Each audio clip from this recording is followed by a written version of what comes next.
மாண்புமிகு பேரவை தலைவர் அவர்களே, மாண்புமிகு தமிழ்நாடு முதல்வர் அவர்களே, அறநிலைத்துறையை பொறுத்தவரைக்கும் கோவில்களின் வருமானம் கோவில்களில் வரக்கூடிய பக்தர்களுக்காக செலவிடப்படும் என்பதை நம்முடைய ஆளுநர் உரையில் இடம்பெற்றிருந்ததுதான் அதனுடைய சாராம்சம். இன்னொன்று, சமீபத்தில் வெளியிடப்பட்ட திருமண மண்டபங்கள் மற்றும் வணிக வளாகங்கள், அந்த பணிகள் துவங்கப்படாத பணிகள் நிறுத்தப்பட்டது என்பது, இந்த பணிகளை பொறுத்த வரைக்கும் நாம் ஆராய்ந்த வரைக்கும் அந்த கோவில்களில் பொதுமக்களுக்கு தேவையான அடிப்படை வசதிகள், பொதுமக்களுக்கு தேவையான தங்குமிட வசதிகள், பொதுமக்கள் பக்தர்கள் வரப்போது அவர்களுக்கு தேவையான அடிப்படையிலான கழிப்பறை வசதிகள் போன்ற இந்த வசதிகளை மேம்படுத்துவதை காட்டிலும் இவர்கள் கமர்ஷியலாக கோவில்களுக்கு திருமண மண்டபங்கள் கட்டுவதிலும் வணிக வளாகங்கள் கட்டுவதிலும் அதன் மூலமாக வருவாய் ஈட்டுவதை மட்டுமே குறிக்கோளாக வைத்துக் கொண்டு இந்த திட்டங்களை துவங்கியதன் காரணமாக மேலும் அதன் மீது பல்வேறு நீதிமன்ற வழக்குகள், ஸ்டே ஆர்டர்ஸ் இருப்பதனால நாம் அதையெல்லாம் ரத்து செய்து அறிவிச்சிருந்தோம். இதற்கு ஒரே ஒரு உதாரணமாக,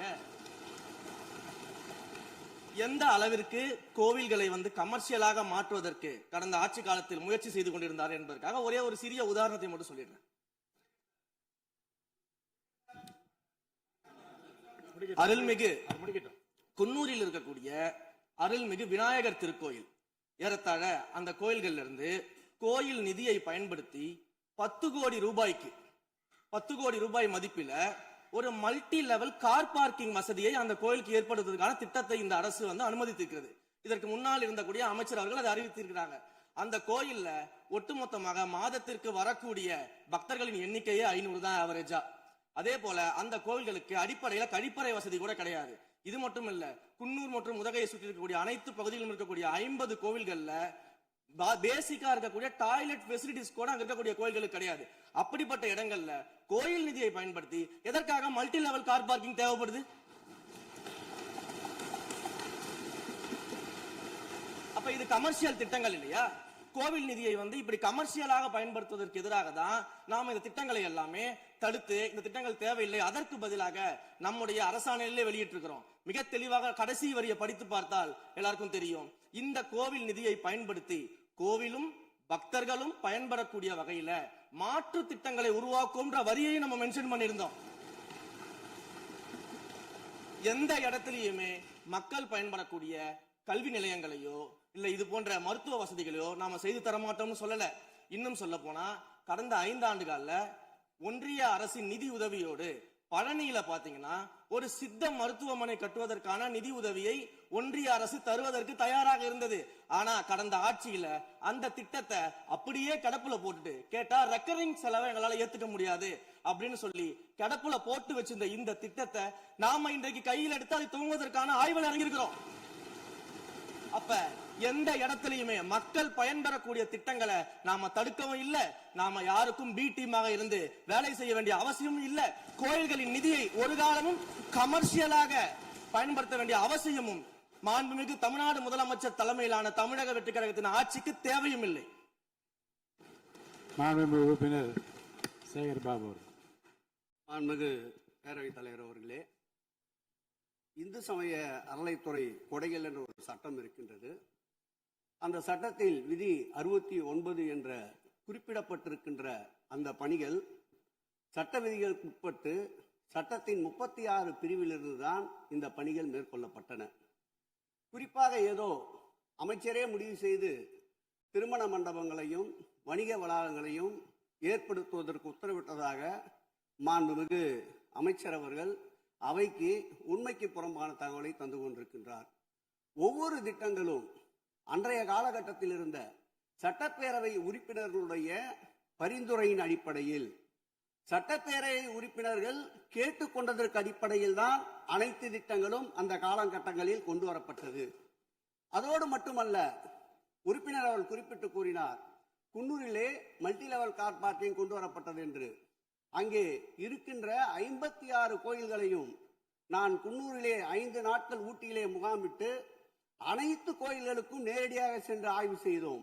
அந்த ஆய்வின் அடிப்படையில் அந்த திருக்கோயில்களுக்கு வருகின்ற பக்தர்களுடைய அடிப்படை தேவைகளுக்கு வருமானத்தை உயர்த்துவதற்காக குன்னூருக்கு சுற்றுலாவிற்கு வருகின்ற மக்களுடைய வாகனங்கள் போதிய அளவிற்கு பார்க்கிங்களுக்கு இடமில்லாமல் தவிக்கின்ற சூழ்நிலையில் அங்கே மல்டி லெவல் பார்க்கிங் கொண்டு வந்தால் நகராட்சி பரிந்துரையின் அடிப்படையில் வருமானம் பெருகும்.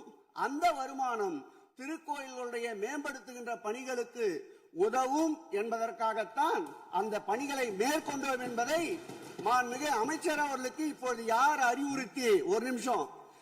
அறிவுறுத்தி இந்த அரசாணையை வெளியிட்டிருக்கின்றாரோ அவர்தான் அப்பொழுது ஆணையாளராக இருந்தபோது இதே அறிவுறுத்தின் பேரில் அரசாணையை வெளியிட்டிருக்கிறார் என்பதை பேரவைத் தலைவர் வாயிலாக அமைச்சருக்கு தெரிவித்துக் கொள்கிறேன். மேலும் அவர் கூறுவதற்கு எனக்கு பாயிண்ட் ஆஃப் ஆர்டரில் பதில் கூறுவதற்கு அனுமதிக்க வேண்டும்.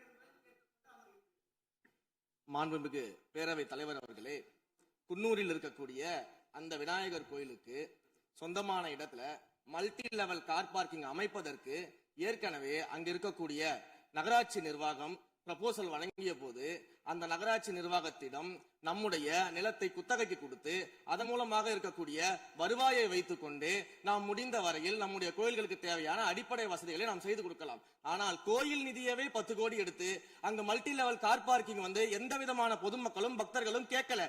பக்தர்களும் பொதுமக்களும் கேட்பதெல்லாம் கோயிலுக்கு உள்ளே சென்று மனநிறைவோடு தரிசனம் செய்துவிட்டு வெளியே வரும்பொழுது அவர்களுக்கு தேவையான அடிப்படை வசதிகளை தான் பக்தர்கள் கேட்டுக் கொண்டிருக்கிறார்கள். அதை செய்தாலே போதுமானது. மாண்புமிகு எதிர்க்கட்சி தலைவர் பேசுகிறீங்க. மாண்புமிகு போதுங்க. நீங்க சொன்னீங்க விளக்கம் சொல்லி திருப்பி இதை நான் அனுமதிக்க முடியாது. மாண்புமிகு எதிர்க்கட்சி தலைவர் பேசுங்க. வேண்டாம், போதும். நீங்க பதில் சொல்லிட்டீங்க பாருங்க. மல்டி லெவல் கார் பார்க்கிங் தேவைன்னு அவர் இல்லைன்னு சொன்னாரு. ஏன் போட்டு நீங்க சொல்லிட்டீங்க. அதோட விவாதம் முடிந்தது. மாண்புமிகு எதிர்க்கட்சி தலைவர் பேசுங்க. நீங்க திரும்ப எதுக்கு பாயிண்ட் ஆஃப் ஆடுற? இனிமே எதிர்க்கட்சி தலைவர் பேசி முடிக்கிற வரைக்கும் குறுக்கீடுகள் அவசியம் இருந்தால் அனுமதிப்பேன், அனுமதிக்க முடியாது. எதிர்க்கட்சி தலைவர் பேசலாம். ஒரு குற்றச்சாட்டு இல்ல, அவர் விளக்கம் தான் சொன்னார். என்ன குற்றச்சாட்டு சொன்னாரு? அவர் விளக்கம் சொல்லிட்டாரு. மாண்புமிகு எதிர்க்கட்சி தலைவர் நீங்க பேசலாம். இனி மாண்புமிகு எதிர்க்கட்சி தலைவர் பேசி முடிக்கிற வரைக்கும் எந்த குறுக்கீடுகளுக்கும் நான் அனுமதிக்க முடியாது. அவசியம் ஏற்பட்டால் விதிகள் உட்பட்டு அனுமதிக்க வேண்டிய உரிமை எனக்கு இருக்கிறது. இப்போது மாண்புமிகு எதிர்க்கட்சி தலைவர் பேசலாம். சொல்லிட்டீங்க. நீங்க பதில் பாருங்க. அவர் சொன்ன உடனே நீங்க பதில் சொல்லிவிட்டீர்கள். குற்றச்சாட்டு அல்ல, விளக்கம் சொன்னார் அவரு. 10 கோடி ரூபாய்க்கு இந்த இடத்துல 10 கோடி ரூபாய்க்கு கோயில் படத்தை எடுத்து ஏன் பயன்படுத்தினீங்க? அது வேற எதுக்கு பக்தர்களுக்கு பயன்படு விளக்கம் சொன்னார். அவ்வளவுதான். குற்றச்சாட்டு எப்படி வராது? உங்க மேல குற்றச்சாட்டு வைக்கலையே. தவறா பயன்படுத்துறீங்க, அதுல தவறு நடந்து அவர் சொல்லலையே. அதை குற்றச்சாட்டாக எடுத்துக்கொள்ள முடியாது, விளக்கமாகத்தான் எடுத்துக்கொள்ள முடியும். மாண்புமிகு எதிர்க்கட்சி தலைவர் அவர்கள் பேசலாம்.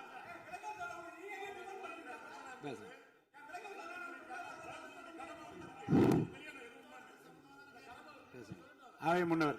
மாண்புமிகு பேரவைத் தலைவர்களே, அவை முன்னவர்கள் அதற்கான விளக்கத்தை சொல்லியிருக்கிறார்கள். இந்த அறநிலையத்துறை அமைச்சர் அவர்கள் விளக்கத்தை சொன்னார்கள்.